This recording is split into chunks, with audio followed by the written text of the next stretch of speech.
आपके साथ मैं हूं सुचेता कुकरेती। सीधे कोलकाता से लेकर आ रही हूं आपके लिए आज महाभारत। मेरे पीछे विक्टोरिया मेमोरियल, जहां पर कल प्रधानमंत्री नरेंद्र मोदी पहुंचने वाले हैं और इसी विक्टोरिया मेमोरियल में सुभाष चंद्र बोस की 125वीं जयंती के मौके पर पराक्रम दिवस मनाने वाले हैं। लेकिन प्रधानमंत्री नरेंद्र मोदी का पश्चिम बंगाल आना आगामी विधानसभा चुनावों से पहले उनके पश्चिम बंगाल चुनाव के प्रचार का भी आगाज होगा। और इसीलिए आज महाभारत में मैं पूछ रही हूं कि क्या मोदी की हुंकार से टीएमसी में पड़ रही है दरार?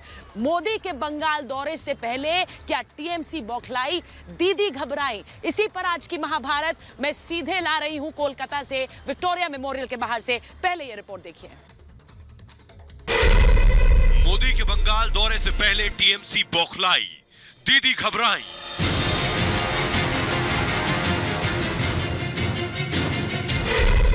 मोदी की हुंकार, दीदी के किले में दरार।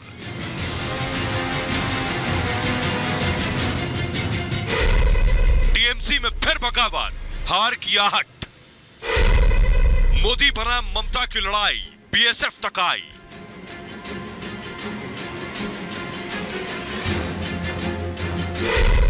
बंगाल चुनाव में जवानों का अपमान क्यों? हकीकत तो यह है कि जब उनकी अपनी नीतियों की वजह से लोग छोड़ रहे हैं तो इस तरह के आरोप लगा रहे हैं। इस आरोप में कोई दम नहीं है, इस आरोप में कोई सच्चाई नहीं है। हार का डर सताए, हमले पर उतर आए।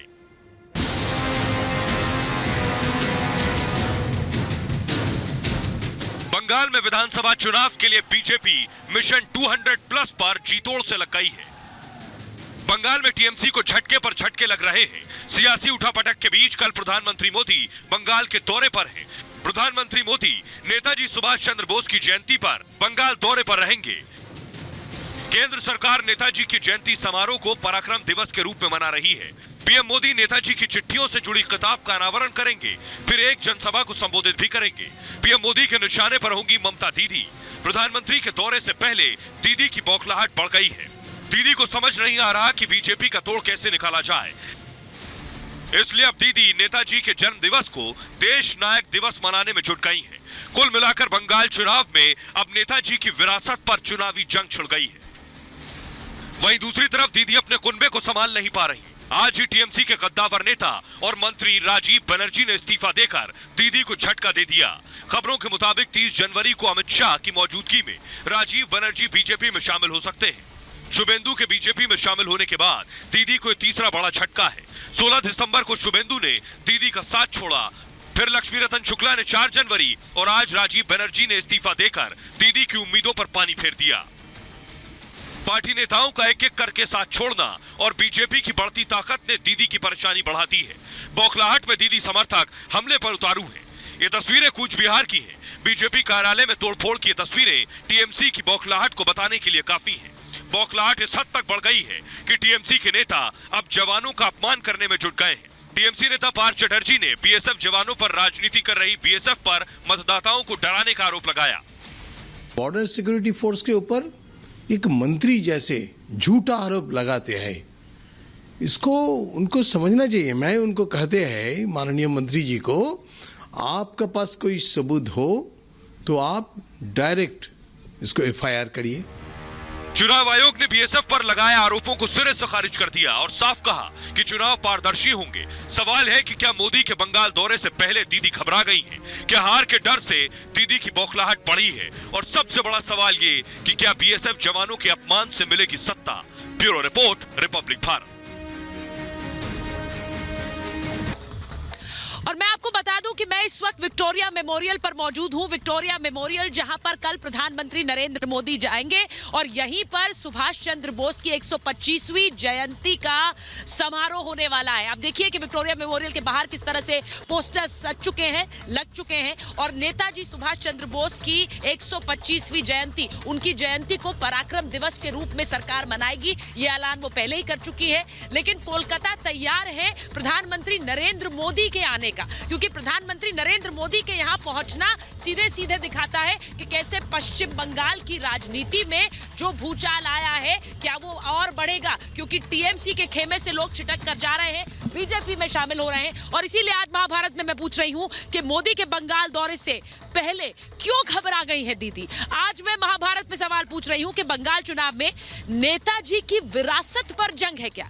सवाल आज महाभारत में मैं पूछ रही हूं कि मोदी की हुंकार से क्या दीदी के किले में दरार आ गई है। सवाल आज महाभारत में पूछ रही हूं कि टीएमसी में फिर बगावत, क्या हार की आहट है। सवाल आज महाभारत में पूछ रही हूं बंगाल चुनाव में जवानों का अपमान क्यों, बीएसएफ को लेकर जिस तरह से शिकायत की गई चुनाव आयोग से उस पर बीएसएफ ने जवाब दिया। और सवाल ये कि हार का डर सताए इसीलिए इस तरह के हमलों पर आए। मेरे साथ जो मेहमान आज महाभारत में जुड़ रहे हैं, बीजेपी के राष्ट्रीय प्रवक्ता राजीव जेटली मेरे साथ जुड़ रहे हैं, मेरे साथ जुड़ रहे हैं वरिष्ठ पत्रकार अवधेश कुमार जी, मेरे साथ जुड़ रहे हैं अग्निमित्रा पॉल जो यहाँ इस वक्त मेरे साथ हैं, भारतीय जनता पार्टी की पश्चिम बंगाल की महिला मोर्चा की अध्यक्ष है, मेरे साथ जुड़ रहे हैं बादल देवनाथ जी, टीएमसी का पक्ष रखेंगे, और मेरे साथ जुड़ रहे हैं राहुल लाल जी।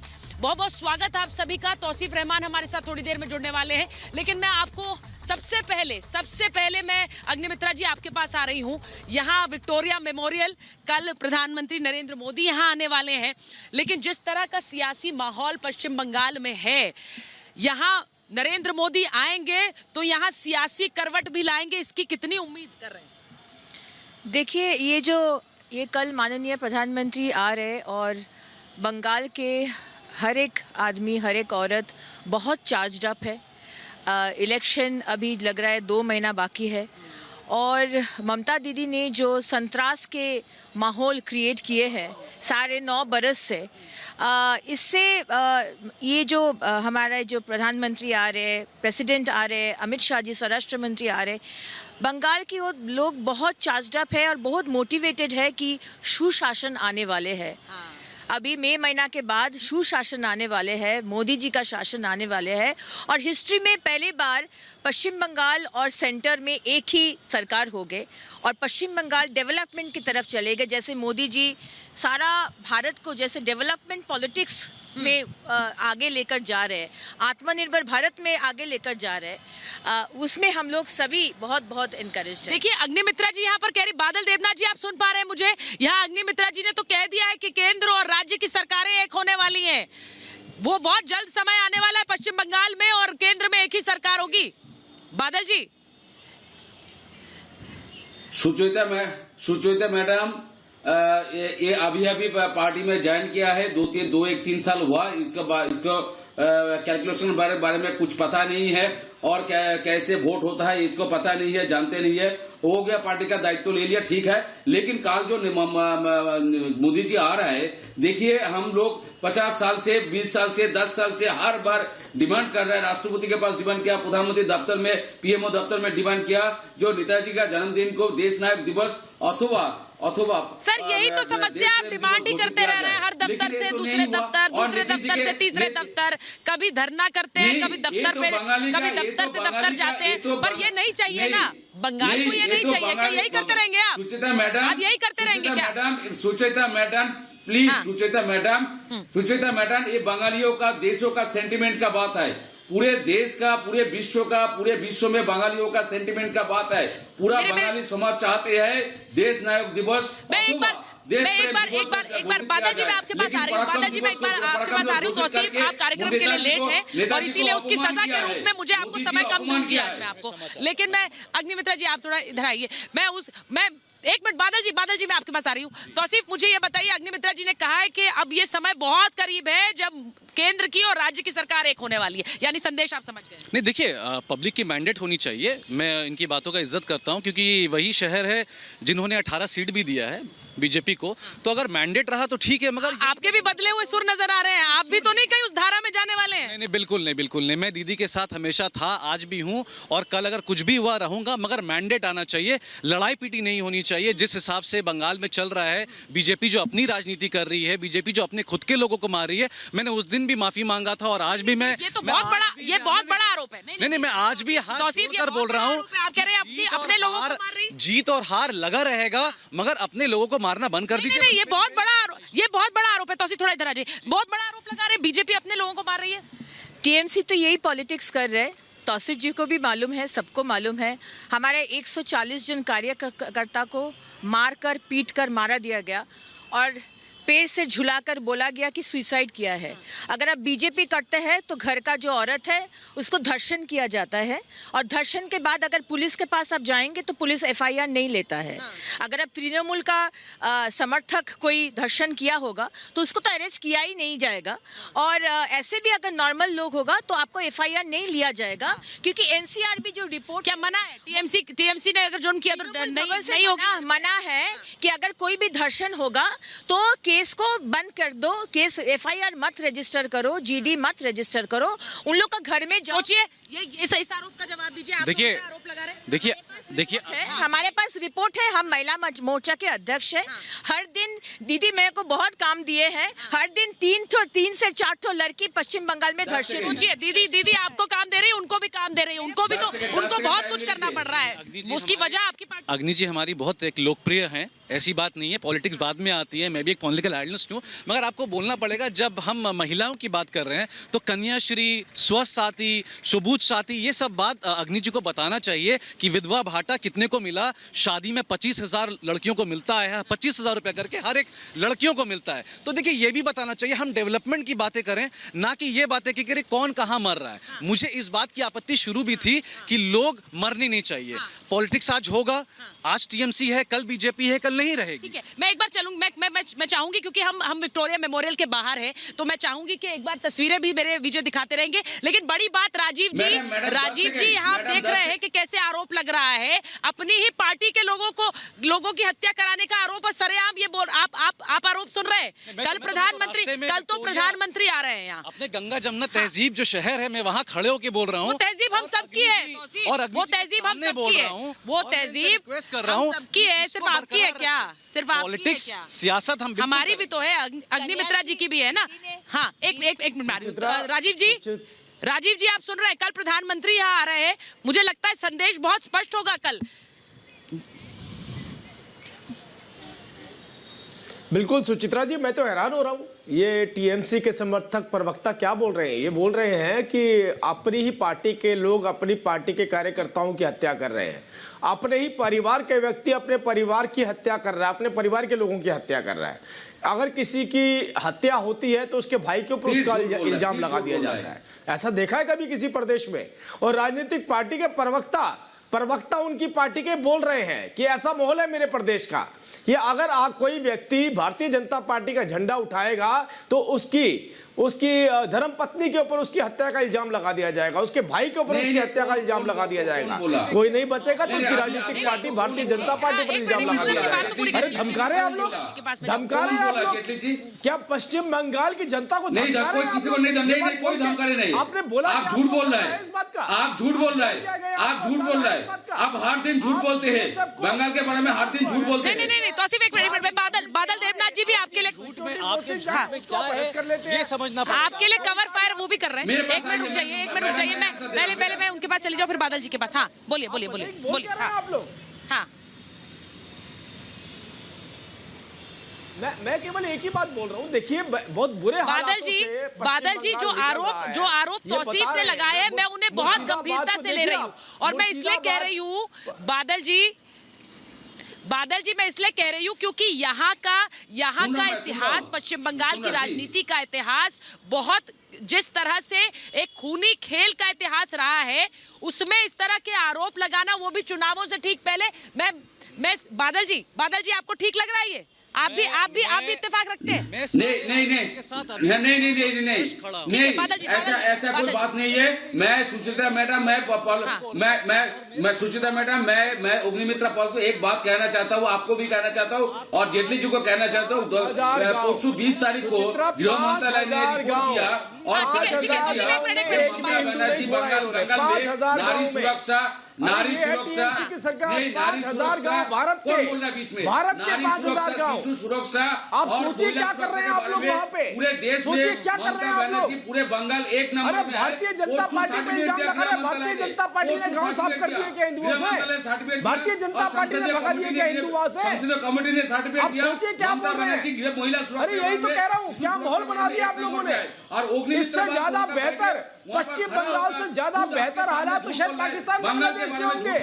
और बंगाल का उससे बदनाम बुरे कर रहा हालात कर है, दिए यहाँ लेकिन ये पर। तो गलत है। अरे कम से कम कोई मैं एक चीज कोई डर के कोई सिसक के रह रहा होगा वहाँ। यहाँ तो रहने लायक मैं एक बार अवधेश जी को लाना चाहती हूँ बहस में। अवधेश जी, लीडरों को क्या बोल फोन हाँ, एक सेकंड मैं एक बार अवधेश जी को लाना चाहती हूँ चर्चा में। एक मिनट, बादल देवनाथ जी एक मिनट रुकिए। अवधेश कुमार जी, मैं सिर्फ ये कह रही हूँ कि कल प्रधानमंत्री नरेंद्र मोदी का दौरा है। कल प्रधानमंत्री नरेंद्र मोदी आप पराक्रम दिवस मनाने आ रहे हैं, लेकिन जिस तरह का खूनी इतिहास पश्चिम बंगाल की राजनीति का रहा है, वो पराक्रम पहचानना जरूरी इसलिए भी हो जाता है क्योंकि जिस तरह के आरोप एक दूसरे पर लगते रहे हैं, इस राज्य की संस्कृति और धरोहर को बचाना है। मैं पश्चिम बंगाल को इन पॉलिटिकल किलिंग से नहीं जानना चाहती हूँ अवधेश जी।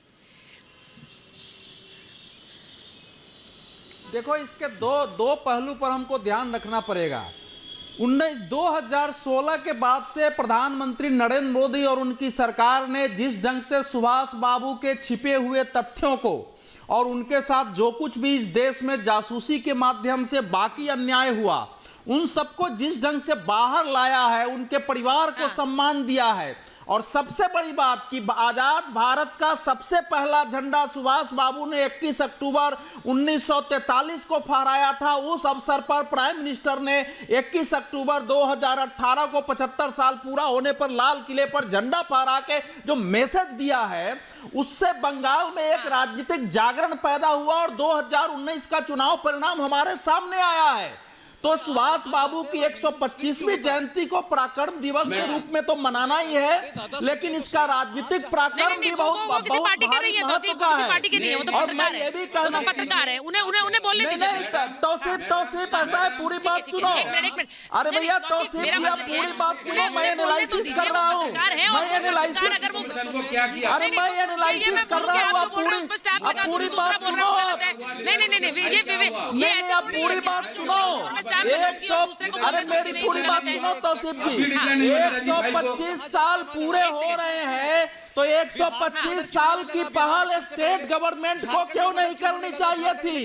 ये 125 साल मनाने की पहल सेंट्रल गवर्नमेंट कर रही है, और जो 85 सदस्यीय समिति है उसने ममता बनर्जी को शामिल किया है, लेकिन ममता जी ने, अरे आपको मालूम नहीं है, वामपंथियों ने सुभाष बाबू को तोजो का कुत्ता तक कह दिया, हिटलर का और उपनिवेशवाद का दलाल तक कह दिया, फांसी बात का। हाँ, अवधेश कुमार जी,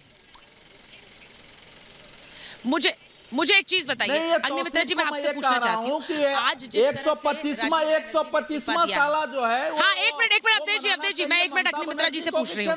राजीव बनर्जी आज पार्टी छोड़ गए, उससे पहले शुभेंदु अधिकारी, उससे पहले लक्ष्मी रतन शुक्ला, ये तो बड़े नाम है जो मंत्री रहे, लेकिन इसके अलावा तो एक बड़ी फहरिस्त है उन लोगों की जो पार्टी छोड़ कर जा रहे हैं। ये क्यों हो रहा है? ये कोई सोचेगा? कल प्रधानमंत्री जी आ रहे हैं, वो भले ही पराक्रम दिवस के लिए आ रहे हैं, लेकिन उनके बंगाल में होने से क्या फर्क पड़ेगा, ये भी मुझे बताइए। देखिए, ये जो मंत्री लोग जो छोड़ के आ रहे हैं, अभी राजीव बनर्जी क्यों छोड़े हैं ये तो मेरे को मालूम नहीं है एग्जैक्टली, लेकिन जो लोग छोड़ रहे हैं उन लोग का यही है कि ममता दीदी कभी काम करने नहीं दिए हैं। उनका पार्टी में बोला जाता है कि एक ही पोस्ट, बाकी सब लैम्प पोस्ट। अब अगर आपका क्रेडिबिलिटी है, आपका अलग से फॉलोअर्स है, आपका काम करने का क्षमता है, और आपका काम करने नहीं दिया जाएगा, आपको चोरी करने और तोलाबाजी करने के लिए ज़बरदस्ती किया जाएगा, आपका काउ स्मगलिंग और सोने का स्मगलिंग में यू विल बी पुल्ड इन, तो कोई क्यों काम करेगा? ये सब लीडर्स क्यों काम करेगा? और हमारा प्रधानमंत्री, हमारा पार्टी बोलता है कि सबके साथ, सबका विकास, सबका विश्वास, उसीलिए सबको इधर आ रहे हैं। अब बड़ा नेता लोग भी आ रहे हैं और कार्यकर्ता लोग भी सारा इधर आ जा रहे हैं। एक ही पोस्ट, बाकी सब लैम्प पोस्ट हैं भाई। नहीं, वो ठीक है, मगर आप ठीक है, वो है, मतलब मान रहे हैं आप अभी राजीव बनर्जी का स्टेटमेंट आपको सुनना चाहिए था। वो हाथ जोड़ के ये कह रहे थे कि मुझे दीदी ने जितने साल काम करने के लिए दिया, मैं उनका बहुत बड़ा आभारी हूँ, ठीक है। अब शायद शायद मेरे में कोई डिफरेंसेस आ चुका है, मैं जाना चाहता हूं। तो देखिए ये तो गणतंत्र है और ये तो संविधान। अच्छा, डिफरेंसेस सब चुनाव से पहले आ रहे हैं, डिफरेंसेस सब आपकी पार्टी छोड़कर बीजेपी में जा रहे हैं, डिफरेंसेस आ रहे हैं, लेकिन आपको उसमें कुछ गलत नहीं। बैसाखी बनर्जी एक पोस्ट 2 हफ्ता पहले बैसाखी बनर्जी बीजेपी गई, कल का स्टेटमेंट था बैसाखी बनर्जी सारे लोग आभार तो 24 घंटे के अंदर। फिर आप भी तो कोशिश करेंगे ना, जब वहां छोड़कर पूरी फौज जा रही तो आप भी तो एक दो को खींचेंगे। मैं गलत कह रही हूँ क्या? एकदम ही। एक मिनट, एक दो को तो आप भी खींचेंगे, वरना आप कमजोर साबित होंगे। नहीं, ऐसी कोई बात नहीं है। देखिए अब भाई आपको आंकड़े मैच करने पड़ेंगे, नहीं मैच करेंगे। दीदी मुनी कंप्लीटली इनसिक्योर हो गई है। दीदी मुनी और दीदी मुनी का सारे जो नेता लोग हैं कंप्लीटली इनसिक्योर हो गई है। उन लोग का पार्टी में कोई नहीं रहेगा एक्सेप्ट दीदी मुनी और उसका जो भाईपो है ना, भाईपो बनर्जी, वो 2 छोड़ के और कोई नहीं रहेगा। इलेक्शन तक सबको इधर आ जाएंगे, क्योंकि एक ही बात है, इधर हम लोग एक साथ काम करेंगे, सोनार बांग्ला बनाएंगे। उधर में रहेंगे तो पूरा दुर्नीति में अभी तक होना पड़ेगा। अभी तक सोनार बंगला का वो सपना जो एक समय सोनार बंगला था, वो आज सोनार बंगला कौन बनाएगा, मुझे ये बताइए।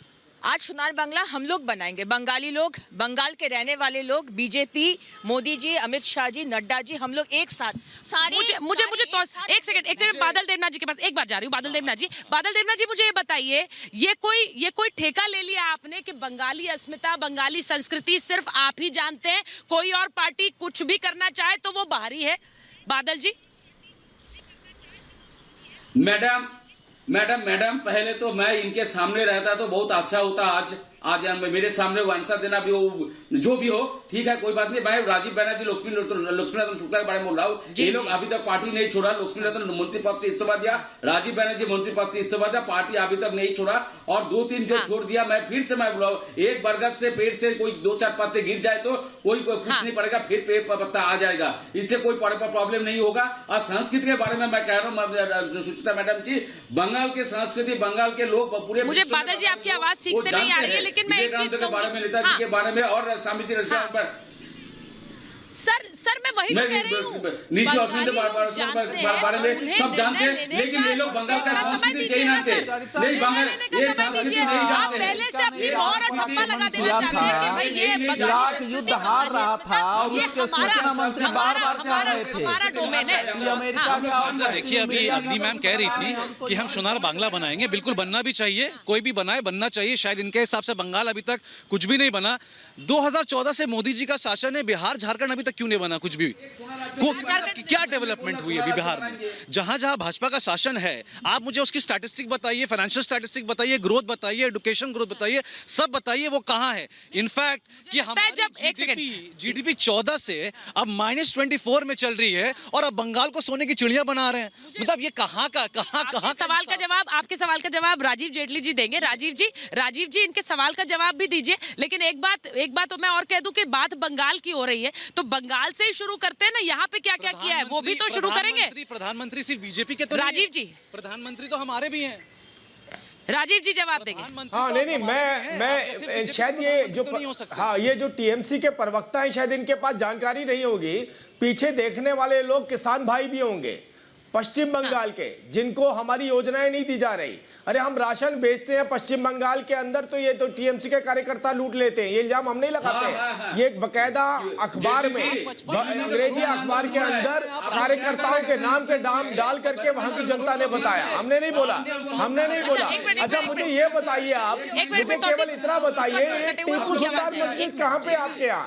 कलकत्ता में कोई मस्जिद है टीपू सुल्तान? जानते हैं उस मस्जिद के बारे में? बोलिए हाँ या ना। अब टीपू सुल्तान मस्जिद। और इस वक्त कृषि मंत्री नरेंद्र सिंह तोमर सब जा रही हूँ। 1 मिनट, नरेंद्र सिंह तोमर बोल रहे हैं। आज भारत सरकार और किसान यूनियन के बीच में 11वें दौर की वार्ता संपन्न हुई। इस वार्ता में माननीय पीयूष गोयल जी, माननीय सोम प्रकाश जी और भारत सरकार के अधिकारीगण, पंजाब सरकार के अधिकारीगण भी उपस्थित थे। आप सबको मालूम है कि पंजाब के किसान आंदोलन से संबंधित सरकार के मध्य और यूनियन के मध्य चर्चा 14 अक्टूबर से चल रही है और ये चर्चा लगभग 45 घंटे तक हो चुकी है। 11 दौर हुए, एक दौर अधिकारियों के साथ हुआ है। भारत सरकार प्रधानमंत्री नरेंद्र मोदी जी के नेतृत्व में किसानों के प्रति और गरीबों के प्रति, उनके उत्थान के प्रति पूरी तरह प्रतिबद्ध है और आगे भी रहेगी। देश के कृषि क्षेत्र में आमूलचूल परिवर्तन आवे, कृषि मुनाफे में आए, भ्रष्टाचार की समाप्ति हो, बिचौलियों की समाप्ति हो, किसान महंगी फसलों की ओर आकर्षित हों, नई नई तकनीक का उपयोग करें, वैश्विक मानकों के अनुसार खेती कर सकें और अच्छा मुनाफा कमा सकें। इस दृष्टिकोण के आधार पर प्रधानमंत्री जी के नेतृत्व में कृषि सुधार बिलों को राज्यसभा और लोकसभा ने पारित किया था। विशेष रूप से पंजाब और अल्प मात्रा में एकाध राज्यों के कुछ किसान इस आंदोलन में जुड़े और उन्होंने कृषि सुधार बिलों के विरोध में आंदोलन घोषित किया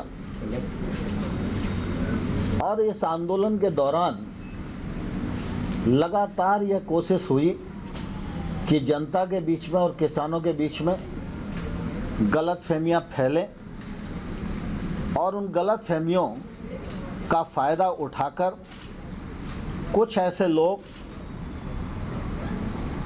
जो हर अच्छे काम का विरोध करने के आदी हो चुके हैं, वो किसानों के कंधे का इस्तेमाल अपने राजनीतिक हितों के लिए कर सकें। इस आधार पर यह परिस्थिति बनी, लेकिन भारत सरकार ने हमेशा किसानों के प्रति संवेदनशील दृष्टिकोण अपनाया, किसानों के सम्मान में हमेशा बात सोची और किसान यूनियन जो बात कर रही थी उनकी भी प्रतिष्ठा बढ़े और वो किसानों की नुमाइंदगी कर सकें। इसलिए भारत सरकार की कोशिश थी कि वो सही रास्ते पर विचार करें और सही रास्ते पर विचार करने के लिए 11 दौर की बैठक की गई। जब यूनियन रिपील पर अड़ी रही तो सरकार ने उनके वक्तव्यों में चिन्हित तमाम सारी जो आपत्तियां प्रकट की गई थी उन पर सरकार ने उनका निराकरण करने के लिए, संशोधन करने के लिए एक के बाद एक अनेक प्रस्ताव दिए। लेकिन जब आंदोलन की पवित्रता नष्ट हो जाती है तो निर्णय नहीं होता और मुझे लगता है कि वार्ता के दौर में मर्यादाओं का तो पालन हुआ, लेकिन किसान के हक में वार्ता का मार्ग प्रशस्त हो इस भाव का सर्वदा अभाव था। इसलिए वार्ता निर्णय तक नहीं पहुंच सकी। इसका निश्चित रूप से मुझे भी खेद है। भारत सरकार नरेंद्र मोदी जी के नेतृत्व में किसानों के प्रति पूरी तरह संवेदनशील है और हमारी कोशिश लगातार ये रहेगी कि देश का किसान आने वाले कल में प्रगति करे और उसके विकास और उत्थान के लिए भारत सरकार के प्रयत्न सफलीभूत हों। यह प्रयत्न भारत सरकार का निरंतर बना रहेगा। 11वें दौर की वार्ता के दौरान जब किसान यूनियन की तरफ से ये कहा गया कि हम तो पुराने प्रस्ताव पर विचार करके उन पर सहमत नहीं हो सके और हम रिपील ही चाहते हैं, जबकि भारत सरकार ने हमेशा यह बात कही कि रिपील के अतिरिक्त कोई विकल्प हो तो बताओ। लेकिन आज भी उन्होंने कहा कि हमारी यही मांग है, तो हमने कहा कि जो प्रस्ताव आपको दिया है 1 से 1.5 वर्ष तक कानून को स्थगित रख के समिति बनाकर आंदोलन में उठाए गए मुद्दों और पहलुओं पर विचार विमर्श करके रिकमेंडेशन करने के लिए वह प्रस्ताव हमारा बेहतर प्रस्ताव है। उस प्रस्ताव पर आप पुनर्विचार करें। वह प्रस्ताव किसानों के हित में भी है, देश के हित में भी है, और इसलिए हमने उन्हें कहा कि आज वार्ता को पूरा करते हैं। आप लोग अगर निर्णय पर पहुंच सकते हैं तो कल आप अपना मत बताइए। निर्णय घोषित करने के लिए आपकी सूचना पर हम कहीं भी इकट्ठा हो सकते हैं और उस निर्णय को घोषित करने की कार्रवाई को आगे बढ़ा सकते हैं। सर, आपने कहा ऐसी ताकतें हैं जो किसानों का इस्तेमाल कर रही हैं, कुछ इसमें कई ऐसे संगठन हैं जो लेफ्ट से भी जुड़े हुए हैं। आप लोगों ने क्या आइडेंटिफाई किए कि कौन ऐसे किसान नेता हैं जो आपकी और सरकार की और किसान नेताओं की बातचीत को सफल नहीं होगी? देखिए, स्वाभाविक रूप से जब आंदोलन का नाम किसान आंदोलन हो, विषय किसानों से संबंधित हो, किसानों के संबंधित विषय का निराकरण करने के लिए सरकार तैयार हो और निर्णय न हो सके, तो हम अंदाज लगा सकते हैं कि कोई ना कोई ताकत ऐसी है जो इस आंदोलन को बनाए रखना चाहती है और इस आंदोलन में किसान का भला न हो जाए, इसको बारीकी से वो देख रही है। तोमर साहब, अभी तक जो है आप सरकार से ही चिट्ठियां जाती थी फार्मर यूनियंस को टॉक्स में बुलाने के लिए। आज के बाद क्या सरकार फिर से कुछ ऐसा चिट्ठियां भेजेगी या उनके रेस्पॉन्स के लिए वेट करेगी कि उनके रेस्पॉन्स के बाद ही ये next round of talks will happen? 11 दौर की बातचीत हुई है और मैंने जो आपके सामने व्यक्त किया है कि वार्ता आज पूरी हुई। कल निर्णय के लिए अगर वो सहमत होंगे तो मिलेंगे। तो मतलब आपने कहा कि आंदोलन की पवित्रता नष्ट हो जाती है तो निर्णय नहीं होता, इससे क्या मतलब है आपका? मतलब यही है कि आंदोलन में जब किसान निहित है तो किसान का हित ही सर्वोपरि रहना चाहिए। अगर किसान का हित सर्वोपरि नहीं है और दूसरे हित अगर सर्वोपरि हो जाएंगे तो किसान के हित में निर्णय नहीं हो पाएगा। सर, ट्रैक्टर रैली को लेकर कुछ डिस्कसन हुआ? सर, लगता है कि जो किसानों के बीच में डिवीजन है, कुछ लोग चाहते हैं कुछ लोग नहीं चाहते, आपको ऐसा लगा बातचीत में? लोकतंत्र में सहमति और असहमति स्वाभाविक है और मैंने आज सहमत लोगों को और सहमत नहीं जो हैं उन सबको अपनी ओर से आभार प्रकट किया है, चर्चा को सार्थक और सौहार्द बनाए रखने के लिए। आज किसानों ने तो आपसे कह दिया कि उन्हें एक्सेप्टेबल नहीं है आपके ऑफर, तो अब और किस निर्णय का वेट कर रही है सरकार का? नहीं, सरकार को इंतजार इस बात का है कि अगर किसान के हित में विचार करने वाले लोग हैं तो हमारे प्रस्ताव पर जरूर विचार करेंगे और कार्रवाई को आगे बढ़ाएंगे।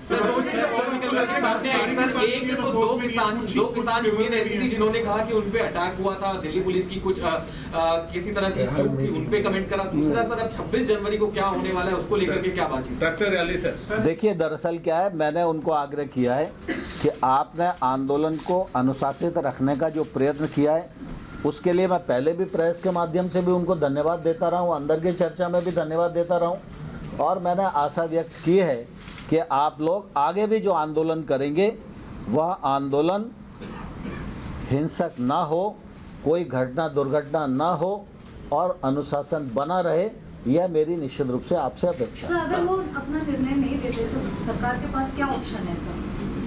अगर वो मना करते हैं, लक्ष्मी कल तो होने दो। बातचीत के बाद कोई उम्मीद आपको लगता है किसान कुछ आएंगे आपसे मिलेंगे, आप अभी भी होपफुल हैं आज की वार्ता के बाद? मैं समझता हूँ हमेशा व्यक्ति को आशावान रहना चाहिए, आशा से ही आसमान टिका हुआ है। सर, आपको बातचीत में ऐसा लगा कि कुछ यूनियन ऐसी भी हैं कि जो शायद इस प्रपोजल को लेकर पॉजिटिव है, कुछ यूनियंस का, क्योंकि कल वहां से भी जब मीटिंग आ रही थी तो कुछ लोग कहते थे कि हमने इनकार कर दिया, जब कुछ लोग कहते थे कि अभी फैसला नहीं हुआ। यूनियंस में भी आपको लगा कि कुछ लोग इस प्रपोजल को लेकर पॉजिटिव हैं?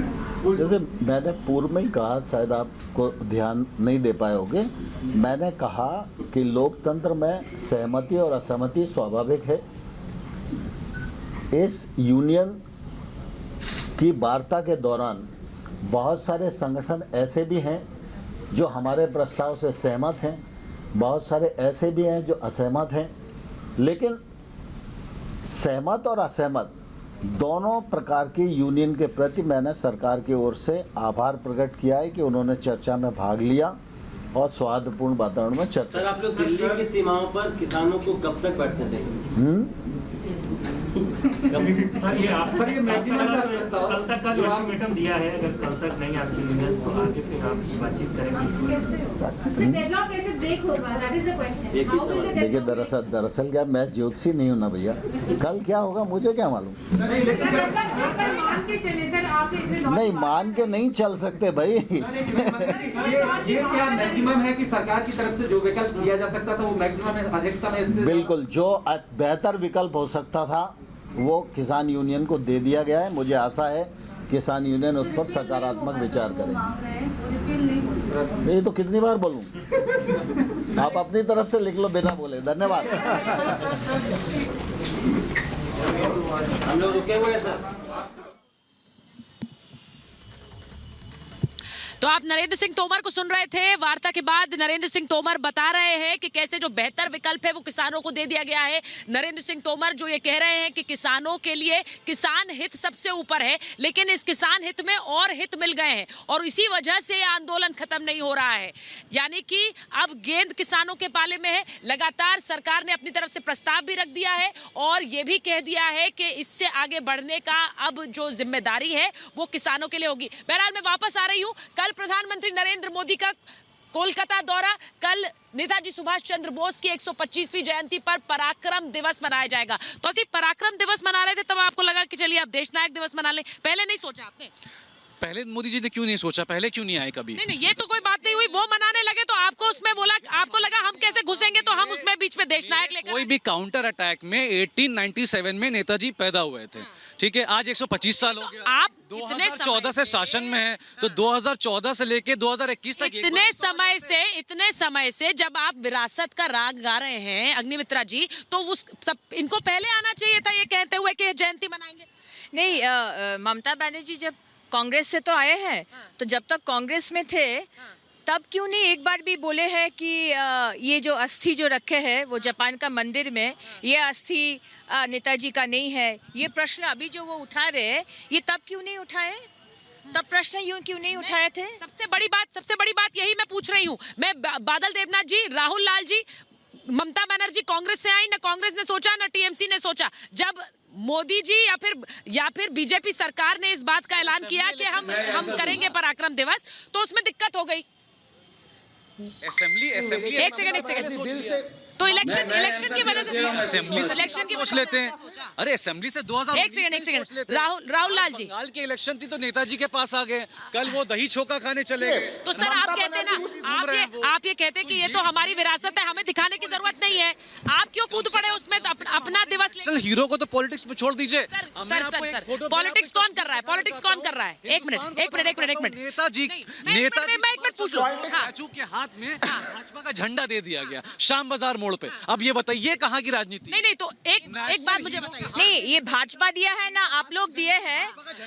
आप लोग मार के बर्दवान में भी कल मारा पीटी हुआ है, तोड़फोड़ हुआ है, जला दिया गया है। ये बीजेपी के में के भीतर आंतरिक सिरफुटअव्वल हो रहा है। आप लोगों ने इतने भारी मात्रा में टीएमसी से नेताओं को आयातित किया है कि इसके कारण बीजेपी में नई बीजेपी और पुरानी बीजेपी। हमारे नड्डा जी आ रहे, ये लोग उन लोग को देखा नहीं जा रहे, इतना बड़ा रैली वो लोग ईटा का ये कर रहे हैं। नहीं, ये तो बड़ी बात। राहुल जी आपने नहीं सोचा, ममता बनर्जी ने नहीं सोचा, लेकिन अब पराक्रम दिवस हुआ तो आप सबको लगा कि अरे भाई ये क्या हो गया, तो फिर उसमें कूद पड़े।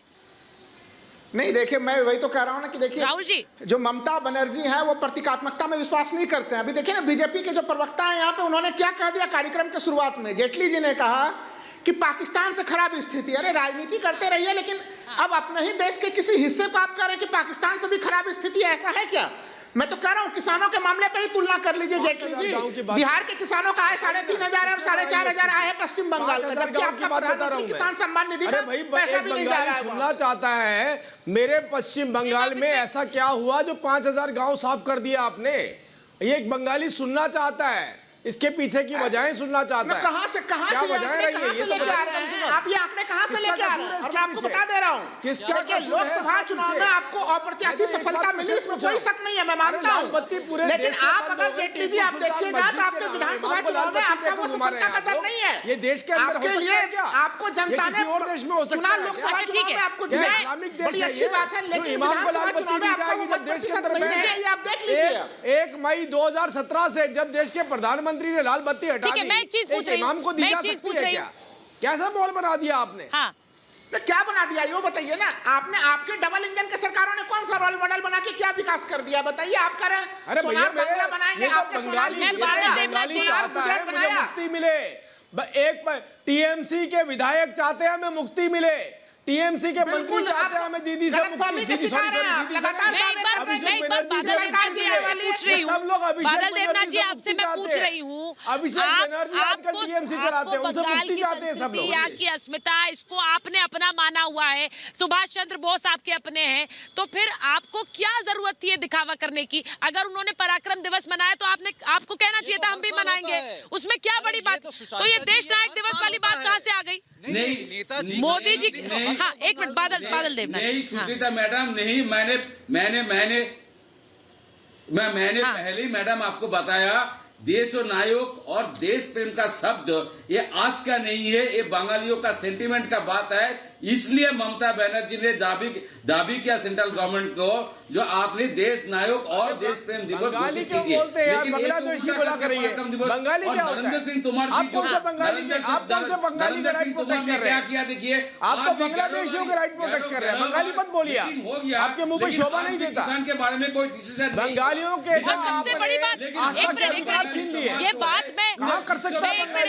अवधेश जी, राजीव जी, मैं आपके पास आ रही हूँ, एक मिनट अवधेश जी, अवधेश जी, ये सबसे जो भाजपा नहीं मान सकते हमारे जो निम्न स्तर का आरोप लगाया जा सकता है, आपने बीएसएफ को भी घसीट दिया इसमें।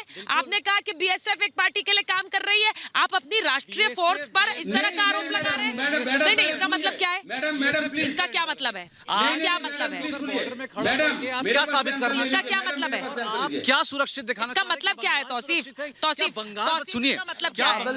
ऐसे तो फोर्सेस सब जो भी सरकार होती है उसके अधीन होती है, तो आप ये बोलने लग जाएंगे कि आप ये कह जाएंगे कि फोर्सेस अधीन है जिस सरकार की, उसके लिए काम करेंगे। इलेक्शन से पहले आने का एक वक्त होता है, बीएसएफ के ऊपर हम तौसीफ, बीएसएफ ने जवाब दिया है कि इस तरह की घटिया राजनीति में हमें ना कीजिए। अगर फिरहाद हकीम जी ने कुछ कहा है, उसका आपको दूसरा पहलू देखना पड़ेगा। और आर्मी जिस स्तर में है, हमारी औकात भी नहीं कि हम उनसे कंपेयर करें। आप तो आरोप लगा रहे हैं बीएसएफ पर, आप कह रहे हैं पार्टी के प्रवक्ता की तरह काम कर रहे हैं वहाँ। नो सर, आपके नेता ने जाकर वहाँ पर इलेक्शन कमीशन से बोला, अब आप बदनाम करने की बात कर रहे हैं। सबसे बड़ी बात, नहीं, मैं सिर्फ ये कह रही हूँ कि प्रधानमंत्री नरेंद्र मोदी का कल का दौरा है, और उस दौरे से पहले एक राष्ट्रीय फोर्स पर इस तरह का आरोप लगाना, क्या ये शोभा देता है? प्रधानमंत्री कल बंगाल में होंगे और पराक्रम दिवस इसी विक्टोरिया मेमोरियल में मनाएंगे। इसी विक्टोरिया मेमोरियल में कल सुबह से लगातार रिपब्लिक भारत आपके साथ जुड़ा रहेगा। फिलहाल महाभारत में हमारे साथ इतना ही।